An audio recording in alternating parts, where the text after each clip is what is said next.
Hello students, आपके अपने इस चैनल वावा टॉक्स में आपका स्वागत है।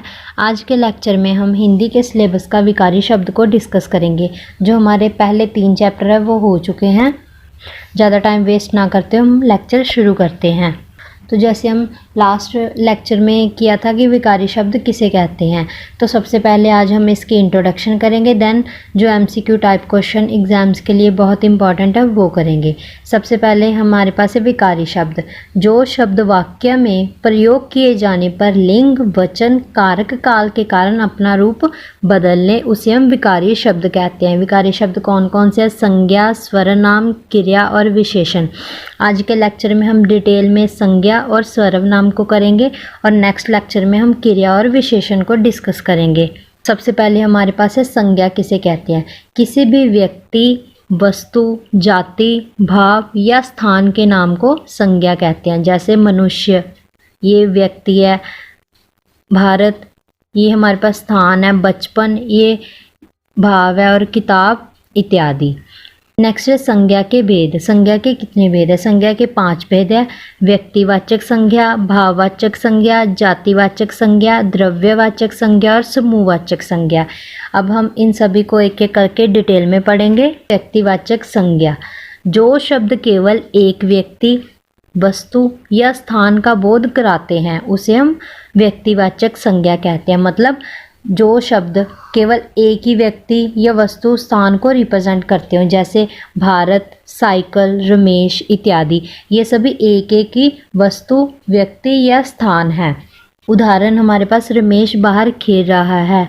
मैं भारत में रहता हूँ। महाभारत एक महान ग्रंथ है। इसमें जो एक एक चीज़ को रिप्रेजेंट कर रहा है, दैट्स वाई ये व्यक्तिवाचक संज्ञा है। नेक्स्ट है हमारे पास जातिवाचक संज्ञा।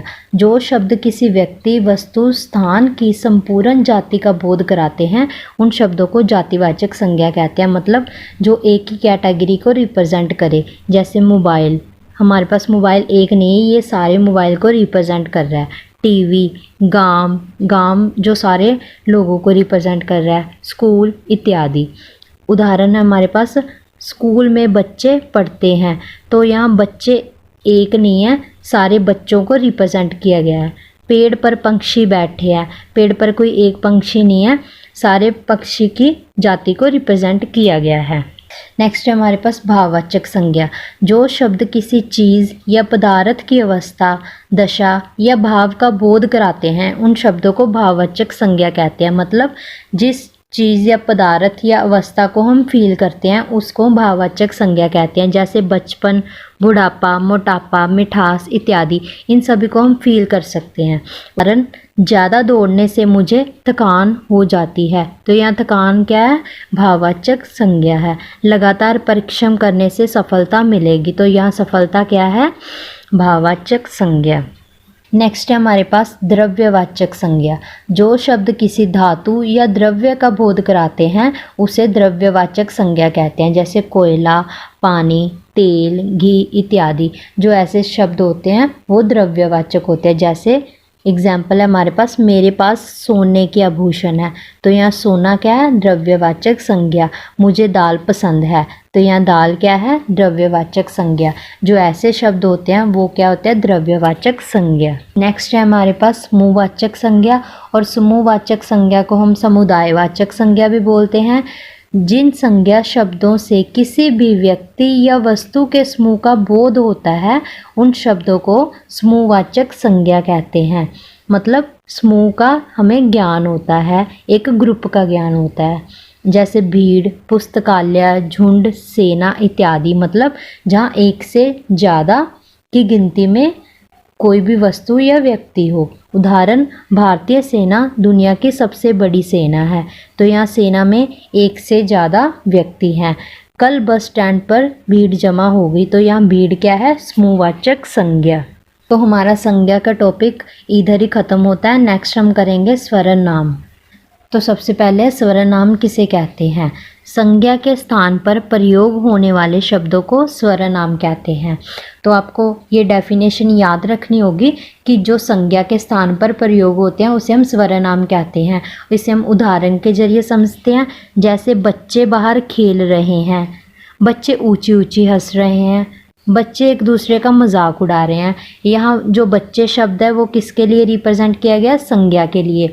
अब हमने डेफिनेशन को पढ़ा, जो संज्ञा के स्थान पर प्रयोग होते हैं उसे हम स्वरनाम कहते हैं। तो नेक्स्ट हमारे पास बच्चे बाहर खेल रहे हैं, ये तो हो गया संज्ञा। और संज्ञा के स्थान पर संज्ञा हमारे पास क्या है? बच्चे। तो ये वह ऊंची ऊंची हंस रहे हैं, वह एक दूसरे का मजाक उड़ा रहे हैं। ये संज्ञा के स्थान पर जो वह लगा है वो क्या है? स्वरनाम है। नेक्स्ट हमारे पास स्वरनाम कौन कौन से होते हैं? मैं, तू, आप, यह, वह, जो, सो, कौन, कोई और कुछ। नेक्स्ट हमारे पास है स्वरनाम के भेद। स्वरनाम के 6 भेद हैं। पुरुषवाचक स्वरनाम, निजवाचक स्वरनाम, निश्चयवाचक स्वरनाम, अनिश्चयवाचक स्वरनाम, प्रश्नवाचक स्वरनाम और संबंधवाचक स्वरनाम। अब हम इन्हें एक एक करके डिटेल में पढ़ेंगे। सबसे पहले हमारे पास है पुरुषवाचक स्वरनाम किसे कहते हैं? जिन स्वरनाम शब्दों का प्रयोग वक्ता द्वारा खुद के लिए या दूसरों के लिए किया जाता है उसे पुरुषवाचक स्वरनाम कहते हैं। जैसे मैं, हम, ये तो अपने लिए करता है। तुम और आप, ये जब किसी के साथ बात करता है तब करता है। और जब हम किसी थर्ड पर्सन के बारे में बात करते हैं तो हम क्या बोलते हैं? यह, वह, ये, वह। मैं फ़िल्म देखना चाहता हूँ, उसने अपने बारे में बात की। आजकल आप कहाँ रहता है? जो वक्ता है उसने किसी दूसरे पर्सन से पूछा। जो पुरुषवाचक स्वरनाम है इसे आगे 3 कैटेगरीज में डिवाइड किया गया है। उत्तम पुरुष, मध्यम पुरुष और अन्य पुरुष, जिसे हम इंग्लिश में फर्स्ट पर्सन, सेकंड पर्सन और थर्ड पर्सन के नाम से जानते हैं। नेक्स्ट है उत्तम पुरुष, मतलब इंग्लिश में जिसे हम फर्स्ट पर्सन कहते हैं। जिन शब्दों का प्रयोग बोलने वाला खुद के लिए करता है उसे हम उत्तम पुरुष कहते हैं। जैसे जब हम अपने लिए बोलते हैं तो क्या बोलते हैं? मैं, मेरा, मेरे, मेरी, मुझे, हमें, हमारा, हमारी इत्यादि। नेक्स्ट है हमारे पास मध्यम पुरुष, मतलब इंग्लिश में जिसे हम सेकंड पर्सन बोलते हैं।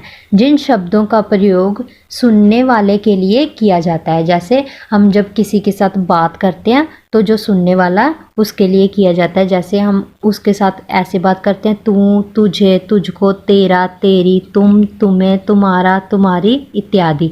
तो हम दूसरों के साथ ऐसे ही बात करते हैं, तू, तुझे। तो ये सारे क्या होते हैं? मध्यम पुरुष। नेक्स्ट है हमारा अन्य पुरुष, मतलब थर्ड पर्सन।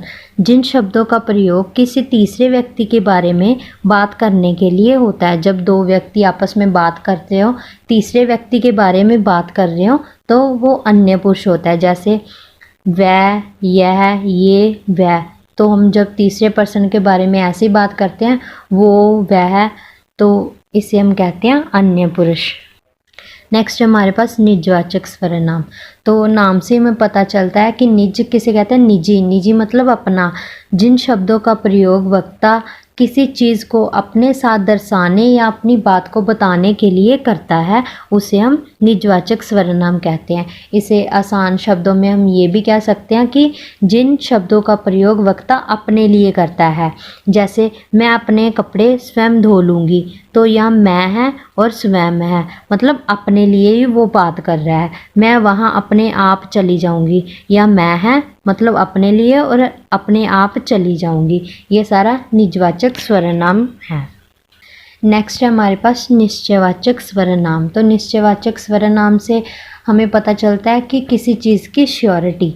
जिन स्वरनाम शब्दों में किसी वस्तु, व्यक्ति या स्थान की निश्चितता का बोध हो वह शब्द निश्चयवाचक स्वरनाम कहलाते हैं। मतलब किसी चीज़ या स्थान या वस्तु का हमें श्योरिटी हो। उदाहरण जैसे यह मेरी कार है, यह तुम्हारी मोटर बाइक है। तो हमें यहाँ श्योर है कि यह मेरी कार है या ये तुम्हारी मोटर बाइक है। तो नेक्स्ट हमारे पास अनिश्चयवाचक स्वरनाम। तो इससे नाम से क्या पता चलता है कि इसमें कोई श्योरिटी नहीं है। जिन स्वरनाम शब्दों से वस्तु, व्यक्ति या स्थान की निश्चितता का पता नहीं चलता या निश्चितता का बोध नहीं होता उसे अनिश्चयवाचक स्वरनाम कहते हैं। मतलब सिर्फ अंदाजा ही लगाया जा सकता है, इसमें कोई श्योरिटी नहीं की जा सकती। उदाहरण मुझे कुछ खाना है, मतलब ये पूछा तो अंदाजा है, सिर्फ मुझे कुछ खाना है, पक्का नहीं पता क्या खाना। मेरे खाने में कुछ गिर गया, मतलब कुछ गिर गया सिर्फ अंदाजा है, हमें श्योरिटी नहीं है कि क्या गिरा। कोई आ रहा है, मतलब अनिश्चयवाचक यही है कि हम सिर्फ अंदाजा लगा के बात कर सकते हैं, हमें कोई श्योरिटी नहीं है। तो नेक्स्ट है हमारे पास प्रश्नवाचक सर्वनाम, जिन शब्दों का प्रयोग किसी वस्तु, व्यक्ति आदि के बारे में कोई सवाल पूछने या उसके बारे में जानने के लिए किया जाता है। हमें पता है कि हम किसी के बारे में कुछ पूछते हैं या किसी से भी कुछ पूछते हैं तो हम एज ए क्वेश्चन के रूप में पूछते हैं, तो उसे हम क्या कहते हैं, सर्वनाम। तो सर्वनाम में क्या आता है, कौन, कब, क्या, कहाँ इत्यादि। तो उदाहरण देखते हैं। देखो तो कौन आया है, तो हमने ये क्वेश्चन पुट किया, आपने क्या खाया है। तो ये सारे प्रश्नवाचक के उदाहरण हैं। नेक्स्ट है हमारे पास संबंधवाचक सर्वनाम। तो संबंधवाचक सर्वनाम से हमें क्या पता चलता है कि एक सर्वनाम का दूसरे सर्वनाम से संबंध है। जिन सर्वनाम शब्दों का प्रयोग किसी वस्तु या व्यक्ति का संबंध बताने के लिए किया जाए, उन शब्दों को संबंधवाचक सर्वनाम कहते हैं। मतलब यही है कि एक सर्वनाम का संबंध दूसरे सर्वनाम से हो, जैसे जो, सा, जैसा, वैसा इत्यादि। इसे हम एग्जाम्पल के तहत समझते हैं। जैसी करनी वैसी भरनी। तो जैसी और वैसी क्या है, ये दो सर्वनाम में संबंध है। जो सोवेगा सो खोवेगा, जो जागेगा सो पावेगा। तो जहाँ जो और सो है वो सर्वनाम है जो एक दूसरे के साथ संबंध बने हुए हैं। जैसा बोओगे वैसा काटोगे। तो यहाँ जैसा और वैसा क्या है, संबंधवाचक सर्वनाम। तो नेक्स्ट हम कुछ MCQ टाइप क्वेश्चन करेंगे जो कि आपके एग्जाम्स के पॉइंट ऑफ व्यू से बहुत ही महत्वपूर्ण है। जैसे इनमें से कौन सा शब्द भाववाचक है। भाववाचक क्या होता है, जिसे हम फील करते हैं। तो हमारे पास ऑप्शन है अपना, पढ़ना, अंकार और वधु। तो हमारा राइट आंसर क्या है, अंकार। तो अंकार को हम फील कर सकते हैं, तो ये क्या है, भाववाचक संज्ञा। नेक्स्ट क्वेश्चन है ताजमहल संज्ञा है। तो ताजमहल क्या है, एक स्थान है। तो हमारे पास ऑप्शन है व्यक्तिवाचक संज्ञा, जातिवाचक संज्ञा, भाववाचक संज्ञा, अन्य कोई। तो हमारा राइट ऑप्शन क्या है, व्यक्तिवाचक संज्ञा। क्यों, क्योंकि ये एक ही है। एक और व्यक्तिवाचक संज्ञा क्या होता है, जो किसी एक चीज़, व्यक्ति के बारे में ज्ञान कराता है, उसे हम व्यक्तिवाचक संज्ञा कहते हैं। तो ताजमहल की संज्ञा व्यक्तिवाचक संज्ञा है। नेक्स्ट क्वेश्चन हमारे पास बच्चा संज्ञा है। तो हमारे पास ऑप्शन है व्यक्तिवाचक, भाववाचक, जातिवाचक और अन्य कोई। तो हमारा राइट ऑप्शन क्या है, जातिवाचक संज्ञा। क्योंकि ये बच्चा है वो पूरा बच्चों की जो जाति है उसे एक्सप्लेन कर रहा है, दैट्स वाई जातिवाचक संज्ञा। नेक्स्ट है हमारा गरीबी शब्द संज्ञा है। तो गरीबी क्या है, हमारे पास ऑप्शन है व्यक्तिवाचक, जातिवाचक, भाववाचक और अन्य कोई। तो ये गरीबी को हम फील कर सकते हैं, तो ये क्या है, भाववाचक संज्ञा।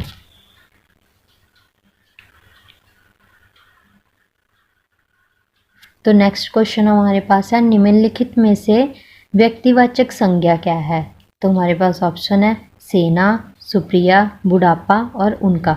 तो हमारा राइट ऑप्शन क्या है, सुप्रिया। क्योंकि ये किसी का नाम है तो ये व्यक्तिवाचक संज्ञा है। जो सेना है वो हमारे पास समूहवाचक संज्ञा है, और जो बुढ़ापा है वो हमारे पास भाववाचक संज्ञा है, जो उनका है वो हमारे पास सर्वनाम है। तो नेक्स्ट क्वेश्चन है हमारे पास ऐसा सर्वनाम जिसका प्रयोग दूसरों के लिए या स्वयं के लिए किया जाता है। तो हमारे पास ऑप्शन है निश्चयवाचक, निजवाचक, संबंधवाचक और पुरुषवाचक। तो दूसरों के लिए और स्वयं के लिए किया जाता है, उसका राइट आंसर क्या है, पुरुषवाचक सर्वनाम। तो यहाँ पे आपको कन्फ्यूज़न हो सकती है कि निजवाचक भी इसका आंसर आ सकता है, पर निजवाचक क्यों नहीं आ सकता, क्योंकि निजवाचक में हम सिर्फ अपने लिए बात करते हैं, दूसरों के लिए बात नहीं करते। नेक्स्ट क्वेश्चन हमारा तुम शब्द सर्वनाम है। तो हमारे पास ऑप्शन है उत्तम पुरुष, मध्य पुरुष, अन्य पुरुष और निजवाचक। तो जो तुम है वो हमारा सेकंड पर्सन है। जब हम किसी के साथ बात करते हैं तो हम तुम का प्रयोग करते हैं, तो ये तुम क्या हुआ, तुम मध्यम पुरुष मतलब सेकंड पर्सन हुआ। हमारे पास है जिसकी लाठी उसकी भैंस, ये कौन सा सर्वनाम है? तो हमारे पास ऑप्शन है अनिश्चयवाचक, संबंधवाचक, पुरुषवाचक और प्रश्नवाचक। तो हमारा राइट आंसर क्या है? संबंधवाचक, क्योंकि जिसकी और उसकी सर्वनाम का आपस में संबंध बन रहा है, तो ये क्या है? संबंधवाचक सर्वनाम। नेक्स्ट है तुम्हारे बैग में क्या है? तो हमारे पास ऑप्शन है संबंधवाचक, प्रश्नवाचक, निजवाचक और पुरुषवाचक। तो हमने पढ़ा कि जिसके एंड में क्वेश्चन मार्क का चिन्ह लगा हो तो वो क्या होते हैं? प्रश्नवाचक। तो हमारा राइट आंसर क्या है? प्रश्नवाचक सर्वनाम। स्टूडेंट्स, आज का लेक्चर यहीं ख़त्म होता है। आई होप कि आप सभी को समझ आया होगा। अगर फिर भी किसी को कोई डाउट है तो आप हमें व्हाट्सएप या कमेंट सेक्शन में बता सकते हैं। और अगर आप इस चैनल पर नए हैं, फर्स्ट टाइम विज़िट कर रहे हैं, तो इस चैनल को सब्सक्राइब करें, जो कि हमारी ऐसी वीडियो आप तक सबसे पहले पहुंच सके। और जो भी स्टूडेंट टेलीग्राम और व्हाट्सएप ग्रुप में ज्वाइन नहीं है, ज्वाइन होना चाहते हैं, तो उसका लिंक आपको डिस्क्रिप्शन बॉक्स में मिल जाएगा। मिलते हैं नेक्स्ट वीडियो में। Thank you.